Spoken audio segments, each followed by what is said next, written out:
Questo urlo a 9000 giri potrebbe sembrarvi quello di una semplicissima GT3 e invece, benvenuti su Impru Yar. Aprite gli occhi. Vi presento la nuovissima Porsche 911 GT3 SC. E sì, la C sta per cabriolet. Avete capito bene. Per la primissima volta nella storia, Porsche ha tolto il tetto alla sua GT3, dotandola di una capote completamente automatica.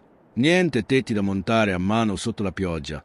Premi un tasto e in 12 secondi, anche in movimento fino a 50 all'ora, il cielo è tutto tuo. Dimenticatevi la Speedster, che era un'edizione limitata.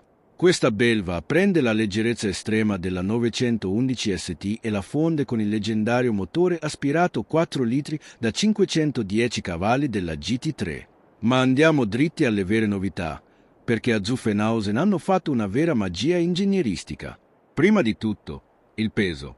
Nonostante il meccanismo del tetto automatico, la bilancia si ferma a soli 1497 kg. Solo 30 kg in più rispetto alla vecchia Speedster. Com'è possibile? Hanno messo fibra di carbonio ovunque, cofano, portiere, parafanghi, freni carboceramici di serie e cerchi in magnesio. Ma il vero colpo di genio è nella capote.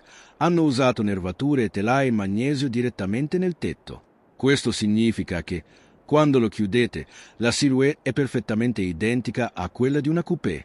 Niente gobbe posteriori, solo pura aerodinamica, aiutata da un'ala posteriore retrattile con aletta Gurney, pulitissima. Sotto pelle c'è un'altra prima volta assoluta. È la prima 911 decapottabile a montare l'asse anteriore a doppio braccio oscillante. Una chicca che, senza un tetto rigido, era impensabile fino ad oggi. Se siete dei veri puristi, preparatevi. Questa SC è l'unica cabrio biposto della gamma ed è disponibile esclusivamente con il cambio manuale a 6 marce a rapporti corti. Niente automatico, solo voi, la frizione e il boxer che urla alle vostre spalle. L'abitacolo è pieno di dettagli assurdi. L'auto si accende con l'interruttore rotativo a sinistra del volante e, se andate in pista, potete attivare il track screen e ruotare digitalmente il contagiri per avere il limitatore dei 9000 giri esattamente a ore 12. Per chi vuole esagerare c'è il nuovo pacchetto Street Style, dettagli rosso piro, e i prezzi freschissimi. In Italia si parte da 280.000 euro e per il pacchetto Street Style dovete aggiungerne quasi 29.000. Una GT3 da 510 cavalli, solo manuale, a cielo aperto.